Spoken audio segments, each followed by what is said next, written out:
Welcome to Backstage at Conversions. I'm here with Michael Aagaard, the Conversion Viking. Michael, thank you so much for coming all this way to be with us. And it'd be great if you could just tell our audience a little bit about who you are and what you do. I've been doing CRO for 10 years now, and I've been in-house, I've been with agencies, and now I'm freelancing. So yeah, I do quite a lot of conversion rate optimization work. For me, the whole research part is one of the most important parts. So I think I get angry when CRO gets reduced to this practice of doing a bunch of split tests, because I think that's a very, very limited view. And sometimes people introduce me as an A/B tester, and I'm like, come on. Yeah. Because I believe that there's so much importance in doing the detective work, all the groundwork, and stuff like qualitative research is very, very important. And I think often we forget about that stuff, and we just go for the, for the stuff we can put into the Excel sheet and look at the nice numbers.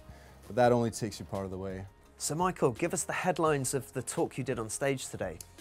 Well, the topic today is something I find absolutely fascinating, and it's an area of psychology I think we rarely talk about in the online marketing industry and in conversion optimization, but it's super important. It's pretty foundational.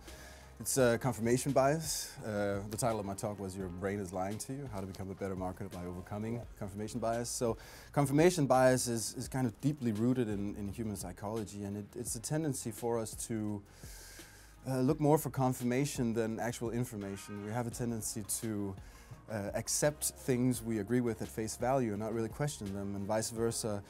Things that we don't agree with, or things that are different than our own worldview, we have a tendency to push that away and deny it unless the evidence is overwhelming. And obviously that's a threat to any discipline that seeks to uncover the truth. Science is a good example, and so is online marketing and conversion optimization. So I talked about different pitfalls for marketers and how that really stands in the way of uncovering the truth, and how if we keep seeing things from our own side using what I call marketer's logic, that aspect is often very, very different than the user's aspect, and there can be a clash there. So we have to be, a little bit more humble about our own opinions about how things are, and that's where obviously research comes in, and really connecting with users and talking to them and understanding their needs. And often you'll find that their perspective is completely different than the marketers. Yeah. And I think a lot of people have a hard time with that, because it's human beings don't really appreciate being wrong, and marketers really, really hate it.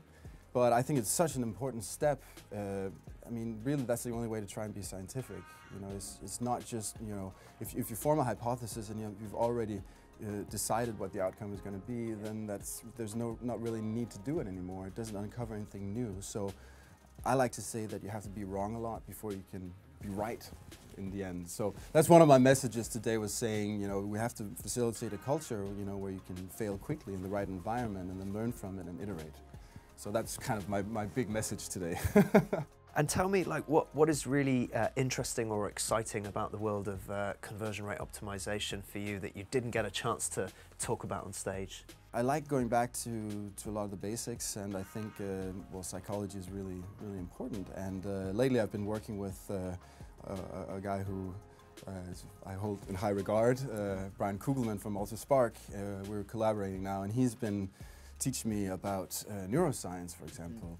And I'm completely blown away by that. It's fascinating, and it's psychology alone, neuromarketing alone, or neuroscience alone, behavioral science alone.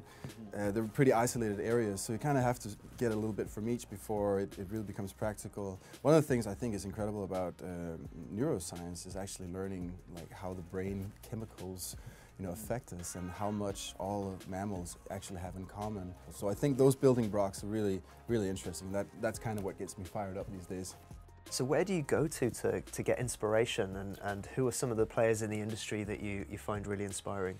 Well, these days, for example, Brian Kugelman, I think he's incredible. You can really learn a lot from him. Probably cliche to say it now, but a book like Thinking Fast and Slow by Daniel Kahneman, I think is foundational, and that stuff really kind of changed my way of thinking. I look to that kind of stuff, and then also I'd say just I'm not a scientist, and that I found out after a while in marketing that I really needed that background. And I think for a lot of marketers that is a problem because we're dabbling in scientific methodology without really understanding it. I think that's really dangerous. So that's one thing I've also spent a lot of time, getting up to speed with, stuff like statistics. It's really hard to be critical of data if you don't understand like how it's put together, and it basically comes down to stats. So all that stuff I think is really important. So for me right now, that's where I get my inspiration. And tell me, what do you think is going to be the next big thing that our audience should be thinking about? Well, yeah, so when I get that question, I kind of like to go in the other direction and say, I think a lot of people are too preoccupied with the next big thing. It sometimes becomes kind of an excuse, like, when is the next thing that will make everything easier for us? And I think sometimes we just have to kind of swallow our pride a little bit and say, well, maybe we have to go back to the basics and understand them. Yeah. Like I said before, it's really hard to do split testing if you don't understand stats. So maybe, for example, people say, what's your best split testing advice? And say, well, go learn some stats. And the same thing, I think all the foundational stuff is really important. So psychology, design, copywriting, all this stuff, learn to really understand it. And then I guess at the center of it all, I'd say, maybe that sounds cheesy, but again, understanding the user and empathizing with their situation, I would say is probably the most important thing. And currently anyways, there's not a lot of tools that will do that for you. You kind of have to put in the hard work yourself. Got it. Listen, Michael, thank you so much for being with us today. How can our audience find out more about you and your thinking? Well, you can check out michaelaagaard.com. I'm currently in the process of updating it, but otherwise, if you just search for my name, you'll find different talks here and there on YouTube. Otherwise, you could reach out through Twitter. ContentVerve is my handle, and otherwise, you're very welcome to hit me up on LinkedIn, Michael Aagaard. Great. All of the speakers' talks are published at our YouTube channel. That's youtube.com/conversions@Google, and you can check out Michael's full talk there.